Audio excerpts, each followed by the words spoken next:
동 주소 알려줬답니다. 자, 송 기자 어떤 내용이죠? 네, 50대 남성 운전자가 한 얘기인데요. 본인이 사는 아파트에서 운전을 하다가 6살 어린 아이와 사고가 납니다. 근데 자신이 사는 아파트 동만 알려주고 귀가를 한 건데요. 이 50대 운전자는 지난해 10월 낮이었습니다. 인천시의 한 아파트 단지에서 아파트 단지 내 도로에서 승용차를 몰다가 6살 여자 아이를 치어서 다치게 합니다. 유아용 자전거를 타고 있던 아이였는데 이 자전거의 전면 부분을 들이받은 것으로 조사가 됐는데 이후 아이를 언니에게 인계하고 아파트 동만 알려주고는 자리를 뜬 것으로 조사가 됐습니다. 자, 지금 이제 처음 말씀을 하시게 된 우리 팀장님. 네. 이 차로, 근데 왜 오늘 그 반팔 이거 안 입고 오셨어요? 시청자들이 볼 때 너무 잘난 척하면 안 되고 제 모토가 뭐냐면 과유불급 넘치면 안 되거든요. 좀 줄였습니다. 그 혹시 안에 와이셔츠 반팔 아니에요? 반팔 맞습니다. 반팔이세요? 와이셔츠 아까 분장할 때 보니까 반팔. 진짜요? 그 재킷만 딱 입으신 거군요. 예, 예. 자, 근데 일단 차로 아이 이 자전거의 전면을 이렇게 딱 했다는데 그럼 아이 많이 다쳤을 것 같은데요? 그렇습니다. 그 차를 몰면서 앞에 오는 걸 못 봤던 것 같아요. 그러니까 아이가 유아용 자전거하고 정면을 부딪혔는데 아이는 한 상처를 입어서 전치 4주 정도의 상처를 입었습니다. 그런데 일단은 교통사고는 사람을 다치게 했을 경우에는 병원으로 데려가든가. 더군다나 당연하죠. 그렇죠, 당연한 거죠. 그리고 또 아이가 이게 지금 어린아이기 때문에 6세 먹은 유아이기 때문에 이럴 경우에는 부모한테 연락을 해서 상태를 물어보고 또 자기 인적사항 알려줘야 되는데 이 운전자가 사실은 그 초등학교 5학년 언니가 있었던 모양이에요. 언니한테 인계하고 가면서 동만 알려줬다는 거예요. 나 백사동 산다 뭐 이런 식으로. 네, 그렇죠. 동만 알려줬는데 호수는 안 알려준 거죠. 그렇다고 한다면 그 언니가 똑똑했다고 한다면 차 번호를 찍을 수도 있지 않습니까? 그렇죠. 어떻든 이 운전자는 사고 났을 경우에는 병원으로 데려가야 되는데 안 데려가고 도주했기 때문에 일명 뺑소니 사고가 된 거죠. 자, 근데 그 언니가 무슨 고등학생 이런 게 아니에요. 초등학교 5학년이에요, 언니. 그러니까 언니도 아이입니다. 자, 그런데 그런 아이한테 세상에 야, 네 동생 이렇게 됐다. 이렇게 넘겨주고 백사동 산다 뭐 이런 식으로 하고 가버. 이게 뭐 하는 거예요, 이게? 그냥 말 그대로 도주죠. 예. 그 앞에 있었던 건 본인이 어떻게든 그냥 이 상황을 빨리 모면하기 위해서 했던 행동으로 보이고, 그러니까 이게 본인은 이렇게 주장했죠. 나는 그 언니한테 인계도 했고 내 동도 알려줬다.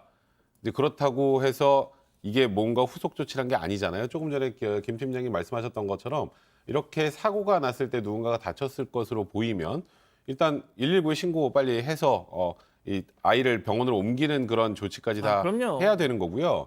그리고 이렇게 인수인계를 하더라도 아이가 만약에 괜찮다고 해서 인수인계를 하더라도 본인의 인적사항이나 연락처 정확하게 알려드리고 그렇죠. 또 부모와 통화를 한다든지 어떤 후속 조치를 해야 되는데 그런 게 전혀 없었기 때문에 이거 소위 빼도 박도 못하는 일명 뺑소니 사고가 될 수밖에 없었던 겁니다. 자, 그러면 이 50대 남성 피고인 혐의를 인정을 했습니까? 네, 인정하지 않았습니다. 재판에서 아이가 갑자기 튀어나와서 사고가 났다. 그러니까 아이의 과실 때문에 일어난 사고라는 취지로 주장을 했고요.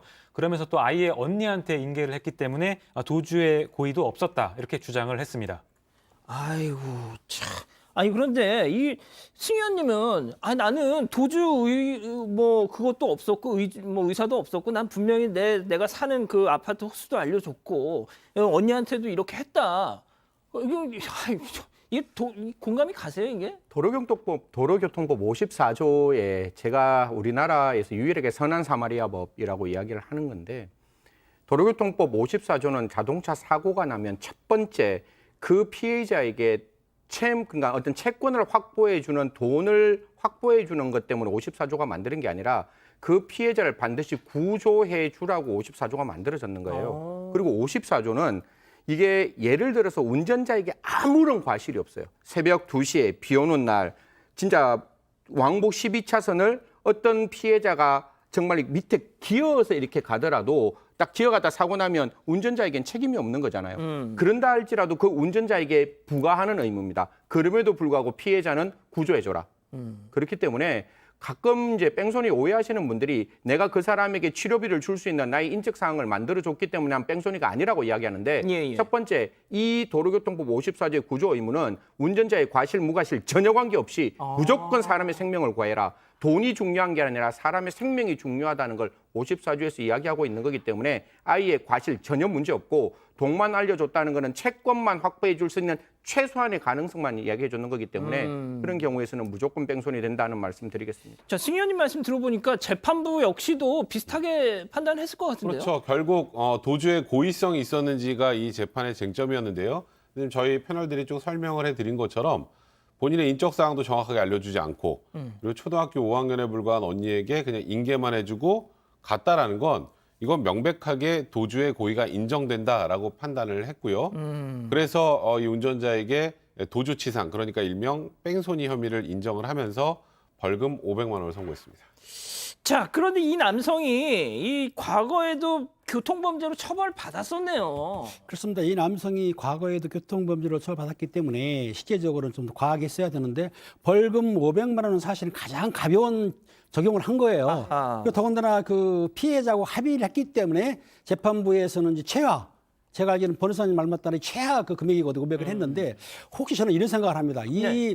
가해자가 운전할 때에 그 도망간 이유가 실제적으로는 음주됐을 수도 있었어요. 사실은 아하. 그 음주 걸리면 크게 걸리니까 그럴 수도 있었거든요. 그거 얘기되네요. 가능합니다. 그러니까 예. 이분이 전에 교통범죄를 했다 그러면은 음주인지는 모르겠지만 처벌을 강하게 받으니까 일부러 동만 알려주고 도망가지 않았나. 신고하게 되면 안 되겠죠. 예. 특정을 하니까. 그런 것도 의심이 가지만 어떻든 재판부에는 이 가해자한테 좀 유하게 한 거죠. 벌금 500만 원은 상당히 낮은 금액인데 그걸 선고했습니다.